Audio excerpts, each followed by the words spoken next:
This second. Sorry, you didn't get it. You got it now?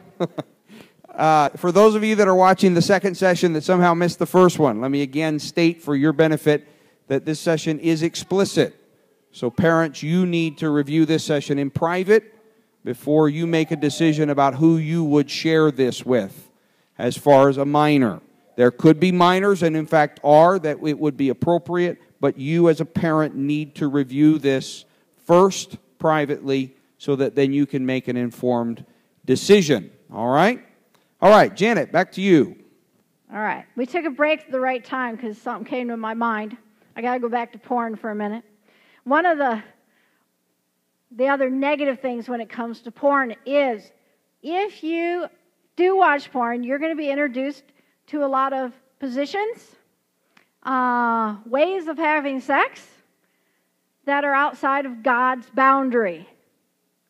And I'm not just talking with chains and whips and that kind of stuff. I'm talking with our body parts. There is, outside God's boundary, I believe, and my brother believes also, as far as anal sex. Anal sex, even if it's with your wife, is outside God's boundary. And I'll let him explain. The reason that it is not appropriate is because it violates principle of putting the other above self. And the problem is that when it comes to anal sex, there is a hygiene problem and there is also an anatomical problem. Your anus is a sphincter, I butchered it, a sphincter muscle. A woman's vagina is not a sphincter muscle. It can tighten down quite tight, depending on how much you do your Kegels. You can tighten it down, but it is not meant to be closed. And ladies, you know this better than I do, but I have been married a few years, so I know it's not meant to be totally closed, and it can really expand to allow a baby out. Doesn't mean it feels real good, but you can allow a baby to come out. As opposed to your anus is designed to allow your feces to exit your body, and it exits your body for only just a few seconds, and it shuts down. And you all know, not to gross you out, but if you have constipation, which means that you leave your sphincter open longer because you're pushing, you're having to get your feces out, you know what happens. You rupture blood vessels. That's called hemorrhoids.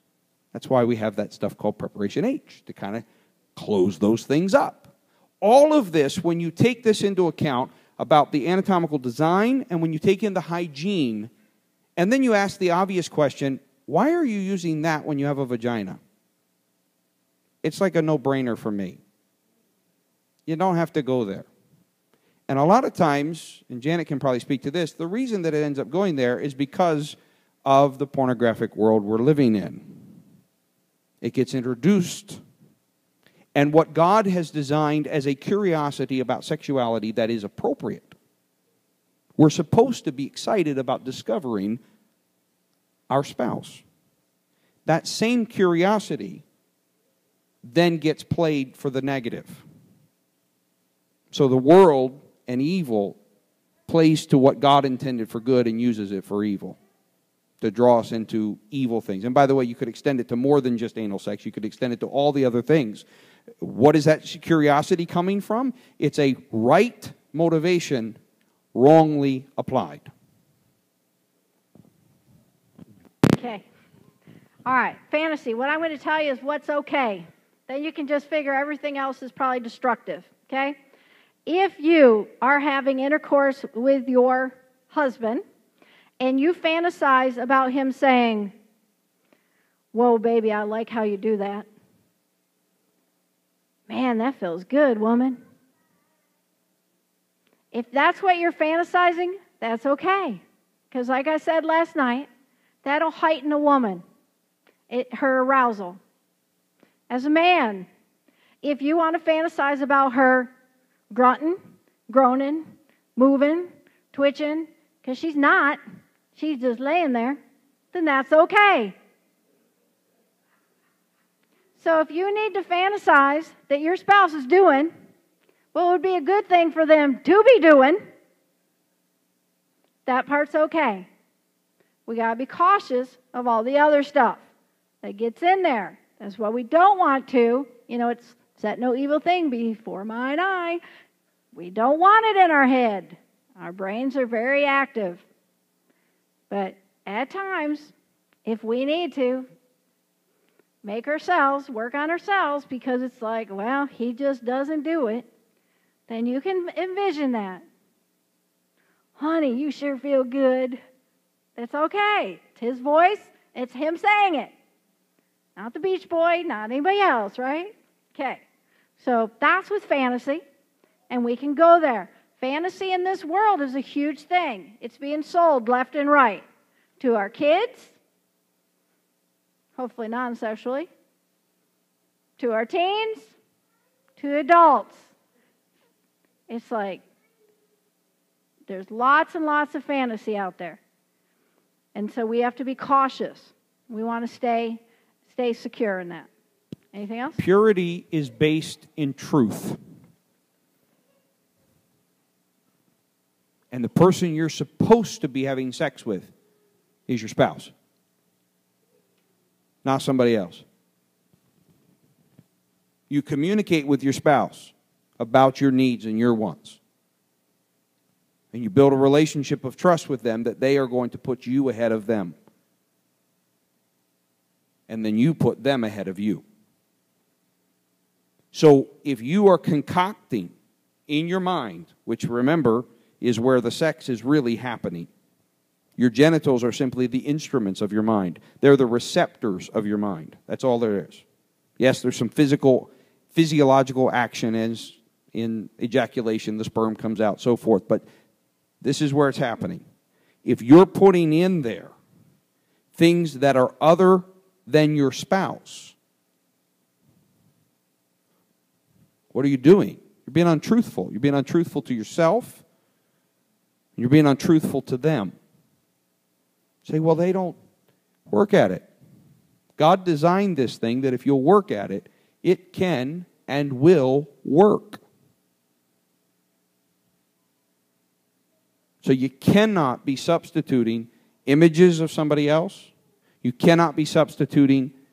One of the biggest problems that I find as pastors is women fantasizing. This is from my mom from years ago and then down through my own experiences. Women, they don't like their husband, so they fantasize about the perfect man. Darling, can I break the news to you? We don't exist. There is no perfect man. I don't want to be rude, but there is no perfect woman either.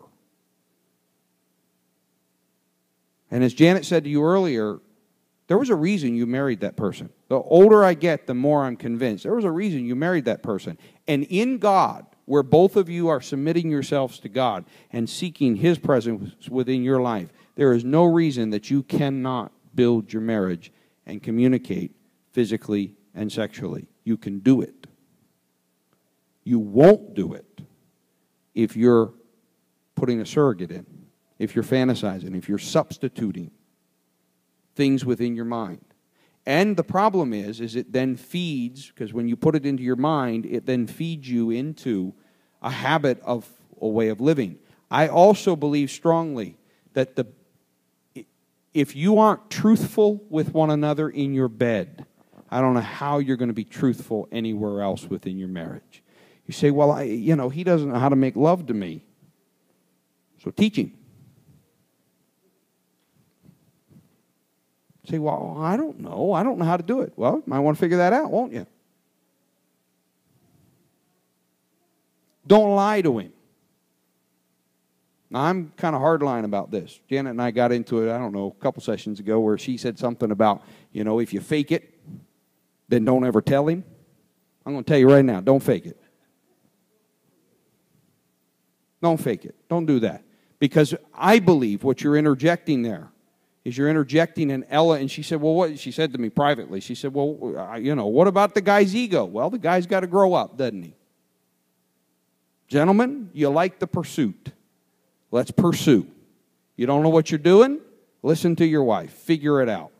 Wife, you don't know what you're doing? Listen to your husband. Figure it out. Work together. Talk together. Don't treat it as a destination. Treat it as a journey. Treat it as a journey. Regina and I have lain together and laughed more about how absolutely, atrociously pathetic we were on our honeymoon night. We have laughed more about, I mean, Mom and Dad did an awesome job because they taught me that it was a journey, and they said, we're not going to spoil your journey. We're going to give you the basics, we're going to give you the facts, and then you and Regina go figure this out together. We're not going to help you along. Dad, I really wish you'd have helped just a little bit more. Just a tad. It was not a lot, but it would have sure helped. You know what, though? Regina and I, to our dying day, will be 80 years old, laying in our bed, hopefully retired in Philadelphia in some skyscraper, enjoying retired life, and we will lay and laugh for minute after minute after minute every time we think about. You look back, my wife is cracking up right now.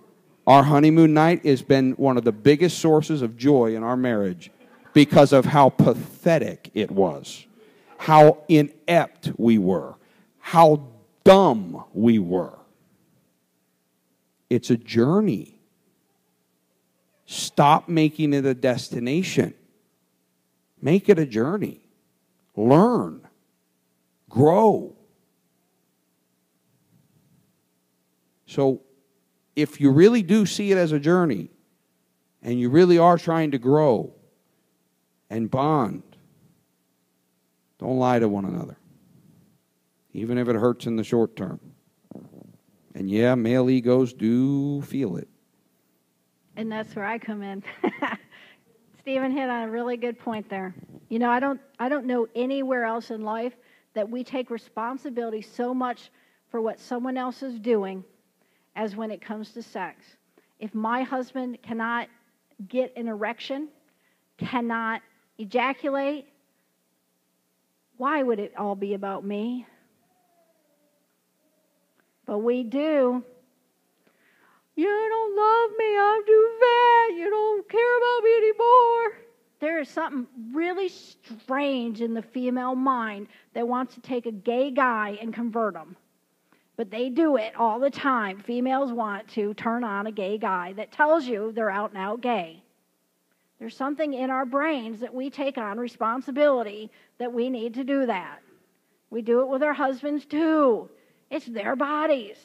Likewise, men, you take responsibility if I can't orgasm. Since when can you control someone else's body?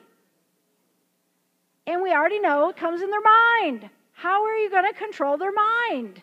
Now, there can be some physical stuff going on, right? We know there is. For males and with females, it can be physical. Then you go to the doctor. I've seen a couple, they were good. Then he wasn't able to. See him in a few weeks, still not able to. See him a few weeks later, still not able to. 4 months later, you still haven't gone to the doctor? It used to be him complaining. Now it's her complaining. Because 4 months is like too long. But it's like there can be something physical and you need to not be afraid of that. Because if there is, you want to find out what it is. So if your prostate's messed up, might be, okay, that part's gone forever and ever. I have a guy that's the case. But we want to look at, we cannot take responsibility for what the other person's mind and body is doing. So when it does come to the whole faking thing, that has been just standard over the years for females. I know one young lady, she was in church, married a young man in church. She was determined, she wasn't faking it. It was horrible. Their whole marriage lasted a couple months. Because she didn't fake it, and he was so upset by it, and, you know, it wasn't a laughing matter. They took it a different way. So we need to be somewhat secure in ourselves, be able to talk. The biggest thing is just so we have clarity, talk. that wasn't where we had trouble on our honeymoon. We didn't know what erect was, And we didn't know how hard it would be to break the hymen. So if you take a not very, sorry, Reg, but I had to go there because they were going to walk away thinking it meant one thing, and we're not going to go there. So if you take a not erect. Insecurity. Don't want you to think something wrong. Absolutely. Now behave yourself. Okay? All right, back to you. Okay. So, there is, unfortunately, a high percentage of females that never have an orgasm. Why do you think that is? Do you think their bodies are made different? Do you think they all have a physical problem? I'm thinking not. I'm thinking it's just a little harder to figure it out than it is for a male. Not being a male, I'm thinking it's not too hard to figure out what to do with that thing when it's sticking up. Females, it's a lot different. And you might need to put some work into it. You need to be able to talk to your husband. And for some females, if you're not, okay, if you're unable to have an orgasm, you may want to, with your husband, there, with your husband present, you may need to touch yourself. You may need to figure out where it feels good. It's not that obvious.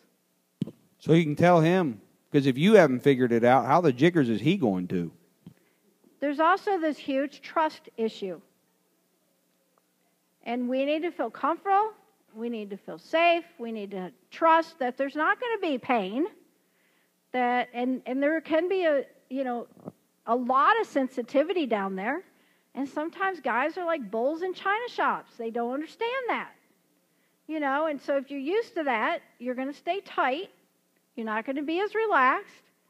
It's like his hand's going down there. Better tighten up. He's going to hurt me. Here comes the pain. Okay, that's where you got to talk. Okay, so you may need to, and then teach. You might need to figure it out yourself first. And this is where, guys, if you do not develop her the ability to talk to you, you're an idiot. Is that too mean, too nasty, too strong? I am the guy. Come on. If your woman is pleased, you will be too. So you better give her, if you're a bull in a china shop, give her permission to tell you, whoa, big guy, slow down. Back up. It don't feel good that way.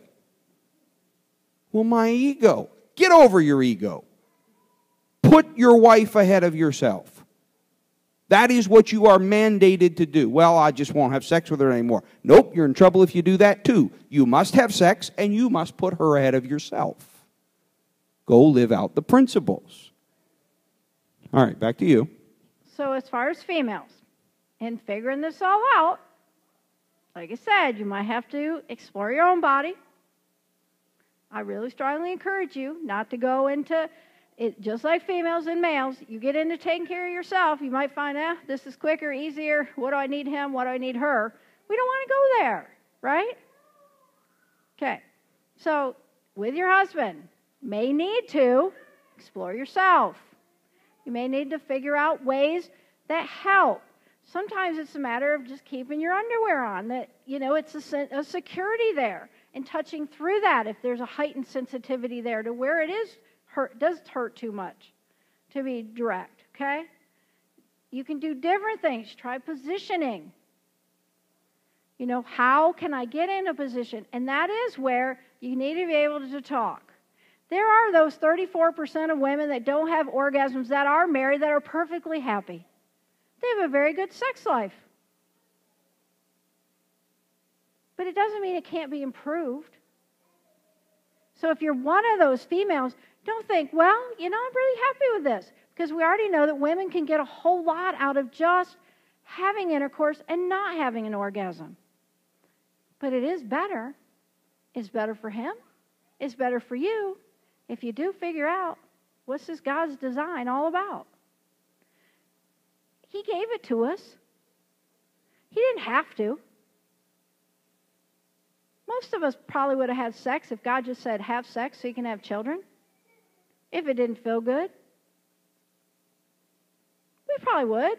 We do other stuff, right? We pray. We read our Bible. We come to church. We'd probably do that too, just because he said to do it. But he did give it as a source of pleasure. And so we want to explore that. We want to have that fullness that we can have in our spouse, which God has given us.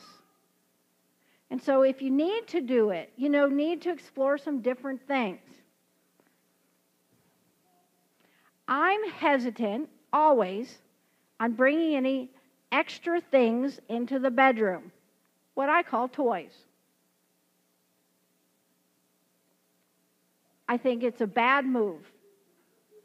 I think that, I think it's crossing some boundaries, and it could be because my mind just hears too much other stuff. So maybe there is some good ways to do it. I just don't know of that. I hear more of the perversions and all that.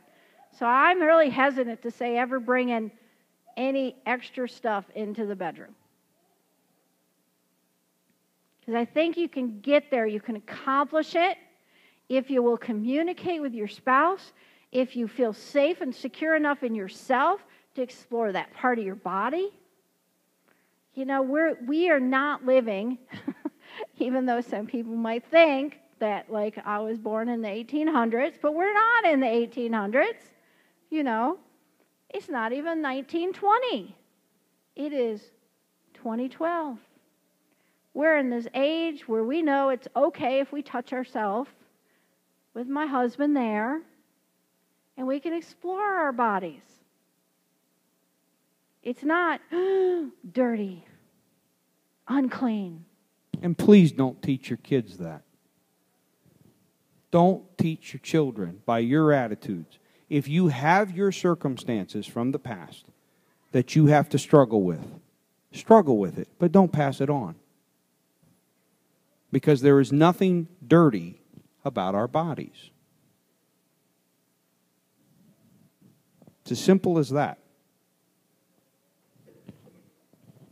There are things that are private, and we know that. Our sex lives should be private.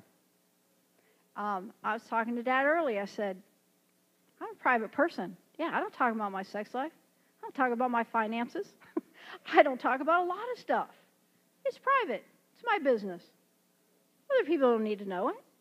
So I'm not saying go out and talk to other people, but you need to talk to your spouse because it's a really good thing. We need to share. We need to do this together. And that's a huge part. I hear too frequently, and again, you got to understand this is what I hear. So it's limited, okay? But I hear too often men saying, if this doesn't improve, I'm leaving. I'm not going 2 to 6 months with no sex. If it doesn't get better, I'm leaving. You don't want it to get to there, because then you really feel pressure. No, God, to put out, okay? We need to be doing that because we want to do that. It's a pleasure. We want to watch where we go here. We can get so much going on in life, and we can have so many chores that can be one that goes. Stephen made a comment last night as far as scheduling. I often will comment to people, if it's going too long, then put it in the schedule. Because if you're not doing it, maybe that's what you need to do. If you find, it's been 2 months because he doesn't want to put pressure on you, and so he's letting you as a female initiate it, or the vice versa, if that difference in libido is he doesn't want to, or, so you're allowing him to initiate, and it's going 2 months, then sometimes you need to kind of put a little thought in there. Okay. Like I do laundry every Monday. Do you guys know when you do laundry? And you don't want to look at it as just a chore, but it is part of building our marriage. It's something that's necessary and it needs to be done. I have a good name for you too. Marcus has named this. All you have to do is put it in your calendar, Operation Smoochy Poo. Okay? Or as Marcus likes to say, for short. Now he doesn't quite. He thinks it's just whenever Mom gives me a kiss or I give Mom a kiss. But you can call it for short OSB, Operation Smoochy, or OSP, Operation Smoochy Poo. Okay? So just put it in the calendar. Yeah. Now, I have had some people say, okay, and whatever the schedule is that works for you. There's that whole standard Saturday night, because during the week we know we're all too tired. So it's Saturday night, whatever. But if you're looking at whatever your schedule would be, 2 times a week, 3 times a week, 1 time a week, whatever, you can look at it as, oh, no, I have to do that today. Or you can look at it as, it's not that day, I don't have to do that today. Or you can look at it, I'm getting there, that, oh, that's what we're doing today. Because I guarantee you, I don't dread doing laundry on Mondays. I don't think, oh, I got to do laundry today. I don't enjoy doing laundry. I do laundry on Mondays. It's just that way it gets done. If I'm not home like tomorrow, I won't be, or on Monday, I won't be home. Guess what's not getting done for another week? Because it's not Monday. And it won't get done. Because Monday's my day off, and I do laundry on Monday. It's not a big deal. I don't sweat it. I don't put a lot of thought into it. But it really is us that controls how we perceive things. So I can go at, ooh, I get to make myself happy tonight. How much, I make sure before I do laundry that I have laundry detergent and fabric softener. I get all the hangers ready. So I prepare. I put a little thought into it. Can you imagine how our lives with our spouse might be if we put a little thought into it? And the thing is, quickies are nice too. They don't have to be scheduled. Do you know why people gamble? Any idea? Why do people, they buy let's just take the lottery tickets. And they buy tickets week after week. And they lose. They buy more and they lose. They buy more and they lose. They buy more. Oh, I got a little winner. I won $30. Woo-hoo-hoo. I buy some more and I lose. Buy some more. Oh, I won $2.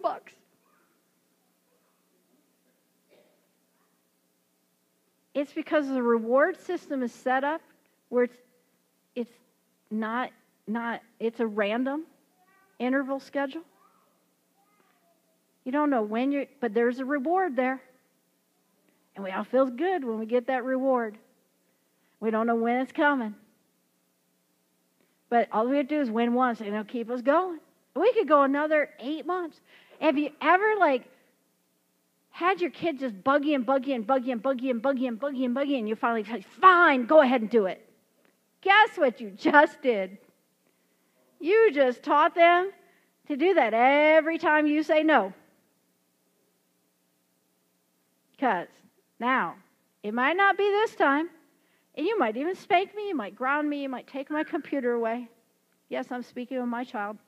But they're still going to know that they keep bugging you every time you say no now. All right, so let's put it positive.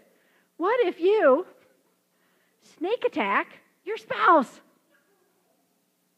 out of the blue?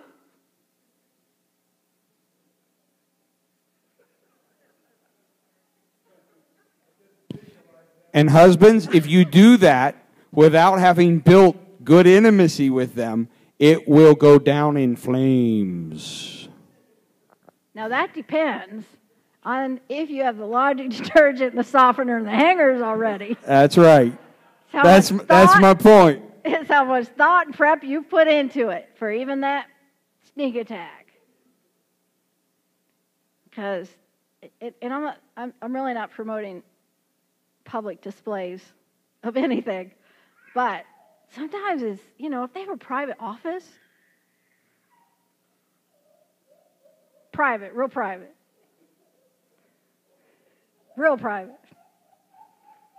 but those kind of things, they can keep people going for a long time. they'll think about that for a long, long time. And it'll just bring back, and those chemicals will be released in their body again. Oh, I remember when. Wow. Or it's, what are you doing? It's Monday morning, 6 o'clock. Now, most men appear to be ready. Don't do that. In the morning. Monday morning at 6 o'clock. Do not do that, Reg. No, no, no. Now, we all know our spouses. Okay? Sometimes it's not so cool, you know, if you have a dream and you wake up in the middle of the night, or you're not even fully awake and you start kind of working on your spouse there.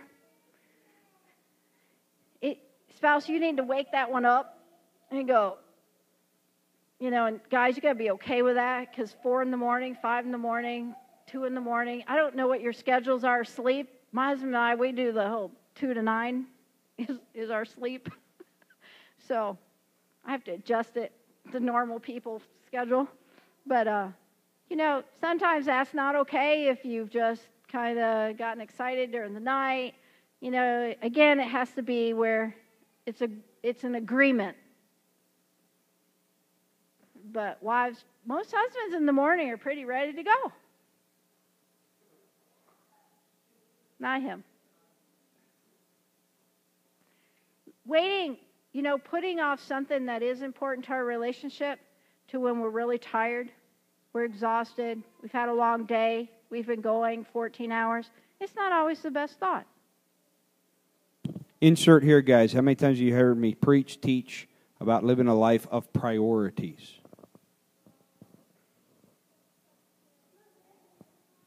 So how important? My kids, you ask them, are they at 9 o'clock or 9:30 or 10 o'clock at night more important than my wife? Ask them. They will tell you with a resounding answer, absolutely not. Dad has told us in no uncertain terms, go away. Am I abusive? No. I live a life by priorities. Because I am teaching them as they're old enough now, in a few years, you're going to go live your lives. You're moving out of my house. You're going to go get a college education. You're going to go marry a woman or marry a man, and you're going to leave. And that lady that is my wife and your mother is going to be with me, and it's going to be the two of us alone. And I got to keep building a relationship with her, so I got something when you leave. Go away. Live by priorities. You don't have to in priorities just because something's number 1, number 2, number 3. You don't neglect number 3 just because something's number 1. But you do take care of number 1 before you get to number 3. And if you're a little tired, number 3 gets the short shrift, not number 1. Or even number 2. Live your life by priorities. Okay, so it's not always best just to put it off until you don't have a lot of energy. It's also sometimes it's good to take those, you know, to go on dates. Have that build up. I ask couples often, when's the last time you went on a date? And I'll say, and going out to eat doesn't count. Because we all do that all the time now. A date. Think back to when you were dating. You put time and effort into the planning of it, right? And so a date would be something you plan, not, what are we doing for dinner? Oh, why don't we go to KFC? Oh, okay, I'll meet you there. Okay, that doesn't work. Okay? KFC, that's my husband. He likes KFC. Okay, so we do that. That is part of our lifestyle now. A date would be doing something different, going to a different restaurant if it is going to be going out for dinner, trying something new. I know we live by the University of Texas, and so I was by by Michigan State University. So I know they put on stuff all the time. That's free stuff, like free outdoor plays or games that don't cost a lot. You can go to things that aren't really expensive, but do something where you are leaving the children. It's nice to leave your children at times and do something with just the two of you. But if that's impossible, then you do want to make sure that they are in bed, so you do have a few hours. You want to take some time on the weekends where it is for you. Because we can get pulled apart. And we forget that relationship, like Stephen just said, is going to be there long after those kids are gone. And we want them to be our friend. We don't want to just grow apart. It's between the two of you. It's not determined by one. You have to look at your own marriage and say, is it both of us? Is it determined by one? Am I saying the frequency, the time, the everything else? The position?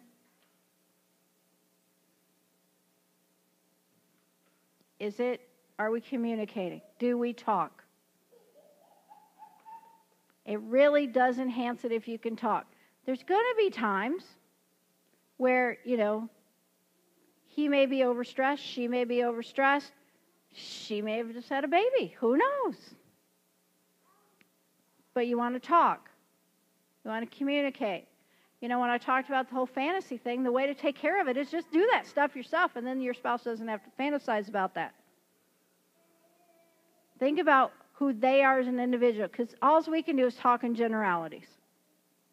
You know your spouse. If they're too shy, there's nothing ever coming out of their mouth. Now, shyness is a fear, so I don't really buy into the whole fear thing, because God doesn't give us a spirit of fear. So, to me, you overcome that too.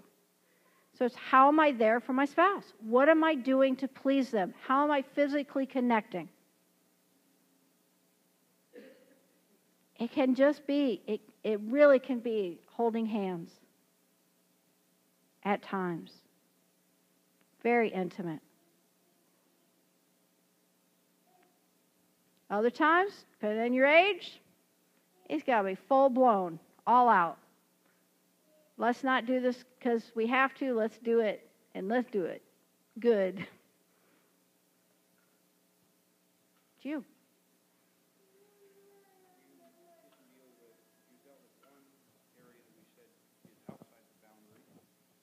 Dealt with anal sex. What about oral sex? Since I titled everything you would ask, but or everything you'd want to know, but be too afraid to ask. You want me to start with it, or do you want to start and me close with it? Or I'll start. You close. Okay. All right. Okay. I do not see oral sex as outside the boundaries of God. There are some people, how they are raised, that they're going to feel very uncomfortable with that. You do need to be respectful of your spouse. Oral sex, either way, it's really between the two people. It is destructive if it gets to where it's just oral sex. And when you find that pattern where it's just oral sex, it's not usually him on her. It's typically the other way around. And so there can be a sense of demeaning, of feeling used, again, if it is just engaging in oral sex where she's pleasing the man. So we want it to be mutual. And again, it comes back to the whole talking. Being able to have enough self-confidence, trust, self-confidence in yourself, trust in the other person. I mean, you can't, there aren't too many of us that are going to intentionally hurt our spouse. Is that true? Are you going to intentionally, emotionally destroy your spouse? So if you're one of those, though, that is too insecure, doesn't feel confident in yourself, take responsibility for that. Because if my husband was that way, it does not give me liberty to talk to him. What I'll do is pull away. And I'll distance, but I won't talk to you. Because if I talk, then you're going to take it, you're going to take that, you're going to own it. Like I said, with the whole, a guy can't get an erection. Oh, it's me. Why aren't you attracted to me anymore? See, I wouldn't take it that way. I'd be going, okay, Jack, we got to call the doctor. We got to figure out what's wrong. You got a problem, because it's not me. Because I'm still hot just like you told me I was. so it is. Let me jump in, Janet, to give you a little bit of kind of the way that she asked me to deal with regard to anal sex, which is a couple of things that with regard to oral sex that we need to break down. First of all, is the word oral. What does that refer to? The mouth. So if at the starting place oral sex is off limits, y'all need to stop kissing because you're using your mouth. You need to stop stimulating your wife's breasts, because that's with your mouth. You need to stop kissing your husband's neck, because that's with your mouth. So at starting places, you got to ask yourself, okay, is it inside of God's boundaries to use our mouth to sexually, physically express ourselves? The obvious answer is yes. Okay? The obvious answer is yes. Second point is that I believe this, so when there's a problem with this, that's the first thing you got to ask yourself. Second is there something dirty or wrong about my genitals? And I don't mean mine particularly, I mean all of ours.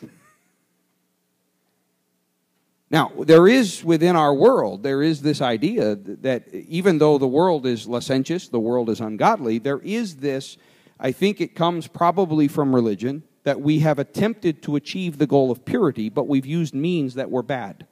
So we've inculcated within our generations that things that have to do with the physical body that are particularly applied to sex are dirty. They're not.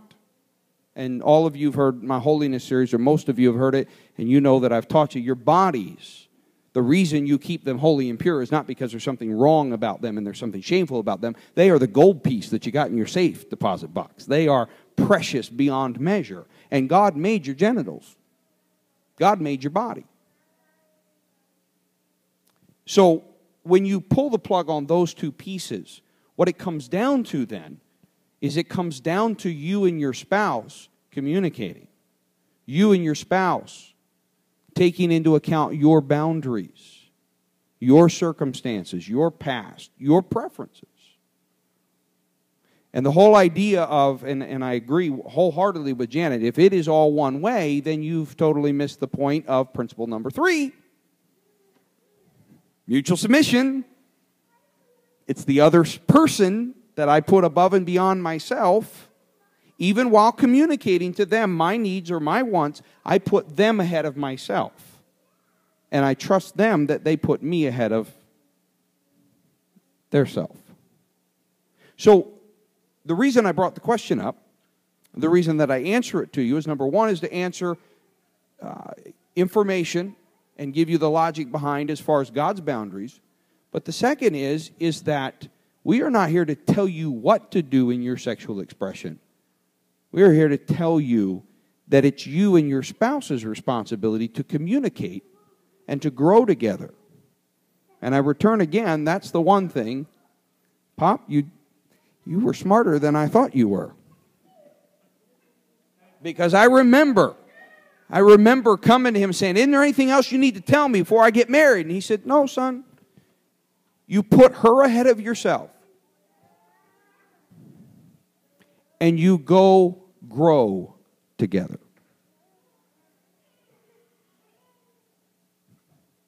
And that requires truth in communication. It requires building of trust. It requires priority. It requires communication. Talking to one another. Not just talking in the middle, talking before, talking afterward.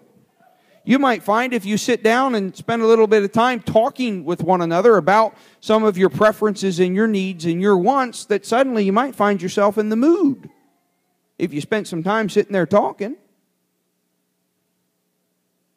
The single most thing as a pastor that I would say to you that is destroying our families is that people aren't talking. They're not talking. They're not talking about anything. Your roommates. Your kids are not served well if you allow your relationship to devolve to the place of roommates. Your little children will be okay if you send them to bed an hour earlier so that you have time to talk, to communicate, to have sex. Yes, Sarah, I will tell you what your mother will not tell you. Sometimes in those couple of hours, Mom and Dad are having sex. Promise. She don't have to confirm. It is none of your business. But you're a smart girl. Tell your kids to go away. Create a safe environment. Put a priority upon your physical communication. Put a priority on your spiritual communication. Put a priority on your emotional communication. Put a priority on the mental shared values, shared goals, what you want to do. How many of you have ever bought a car? Do you just go buy a car and not talk to each other? You talk to each other. Ever just gone and bought a house and don't talk to one another? You talk to each other. How do you think you're going to have sex if you don't talk to one another? You say, well, it's embarrassing. Why? Why don't you explore that a little bit? Why don't you figure out what it is that's embarrassing about that? Because if you can figure out why it's embarrassing and talk about it, you'll probably figure out what's hanging you up in doing it. You're not going to fix it overnight. In fact, stop thinking about fixing it. Why not explore it? I got to throw one more thing in. Sure. I know I refer to positioning a lot. And if you have questions regarding positioning, take your two hands and see all the different ways you can put your two hands together. And that's pretty much all the different positions you can try when it comes to sex. You got to figure out what works for you and your spouse, because there are some obstacles sometimes. It could be one's a lot taller than the other. It could be a weight issue. Just different things. So you want to try that. I see Vincent's already trying it. So, you take your hands, and you can do them a lot of different ways. All right. Okay.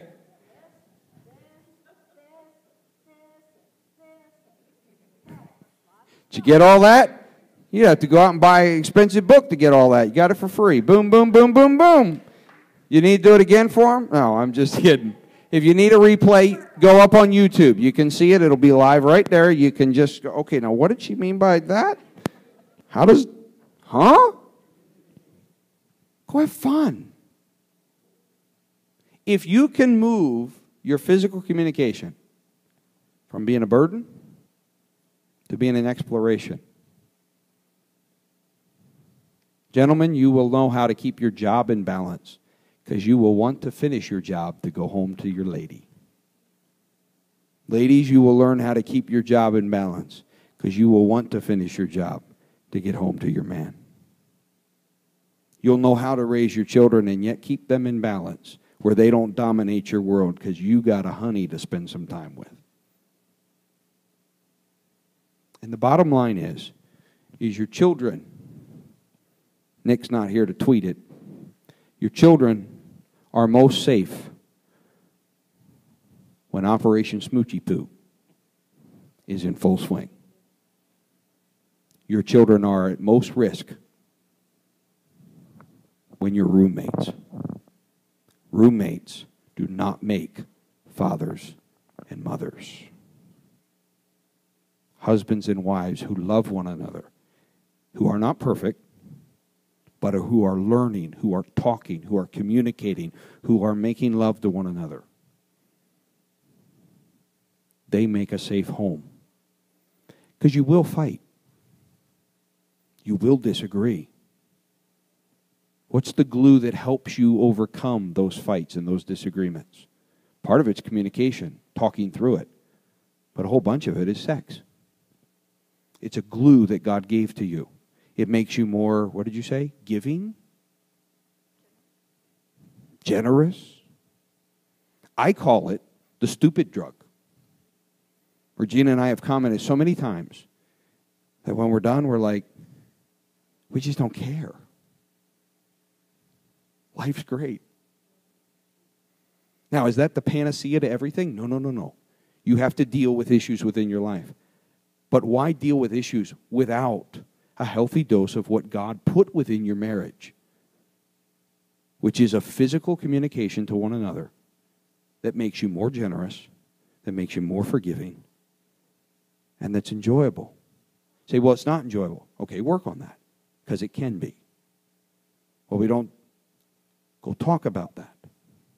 Now, hopefully tonight what we've done is we've dealt with enough of the topics, and we've given you enough of the principles that you've got to go home, ladies and gentlemen, and I'm begging you from my pastor's heart, please go home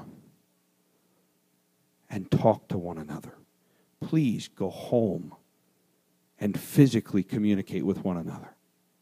Yes, go home and touch one another non-sexually, but please go home and touch one another sexually.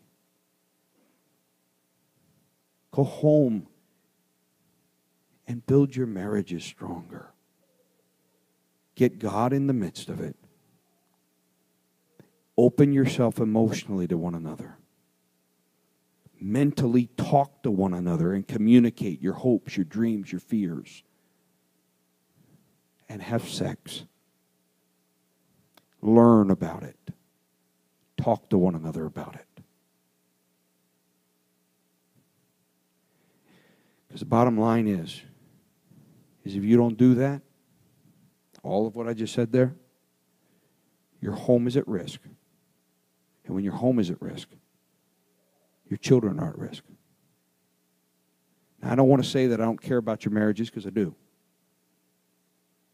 But we started these family weekends close to 2 years ago. And the whole reason was because I saw and am still seeing a breakdown of the family that is destroying our children. And if our children are destroyed, the adults they become will be even worse than where we're at. So as much as I want you as an individual to be healthy, and as much as I want you as individuals who are married to be healthy with one another, my bottom line concern is, please do not destroy your children, because you are unwilling to do the hard work of becoming healthy within yourself and building a healthy relationship with your spouse so that there is a family that that child can grow up within. That's the bottom line. Because if we can build healthy families that produce healthy children, the devil is going to be in trouble, because healthy kids will then build healthy families that will produce healthy children that will go on to build healthy families that will produce healthy children. You see the cycle? And we stop the devil in all of his nastiness that's trying to destroy us and our families. Sex is an important part. Anything else? Let's stand and thank the Lord for His Word. And for all of you that have the Saturday night date for sex, sorry, hurry home. I think you can still fit it in. Jesus, we thank you, Lord, for your Word. We thank you, Lord, for the teaching. And God, I ask you to help us as a church and as families. God, anoint us. Thank you, Lord, for helping us tonight. God, let your Spirit and your presence be upon us and be with us, Lord. Give us safety tonight. Give us good services tomorrow. And we pray it in Jesus' name. Everybody say amen. God bless you. You are dismissed. Newark.